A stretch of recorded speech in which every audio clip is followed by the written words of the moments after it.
প্রাথমিকভাবে 10,000 বন্যার্ত পরিবারকে শুকনো খাবার, মেডিসিন সহ আরও প্রয়োজনীয় সামগ্রী পাঠাচ্ছেন মেগাস্টার শাকিব খান। তার কোম্পানি রিমার্ক হায়ারল্যান্ডও এতে যুক্ত হচ্ছে।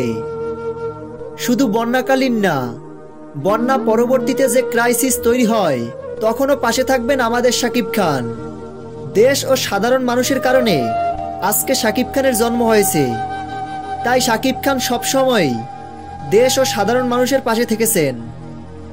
এবারের বন্যার সময় উনি দেশে নেই, ব্যক্তিগত কাজ ও চিকিৎসা নিতে গত মাসের মাঝামাঝি সময় তিনি যুক্তরাষ্ট্রে গেছেন। আমরা নিশ্চিত হয়েছি যুক্তরাষ্ট্রে কাজ না সেরে দ্রুত দেশে ফিরে আসছেন শাকিব খান। তো ভিউয়ার্স, ভিডিওটি ছিল এই পর্যন্ত। ভিডিওটি ভালো লাগলে একটা লাইক করে দিন। মেগাস্টার শাকিব খানের সকল আপডেট ভিডিও সবার আগে পেতে আমাদের চ্যানেলটি সাবস্ক্রাইব করে আমাদের পাশে থাকুন।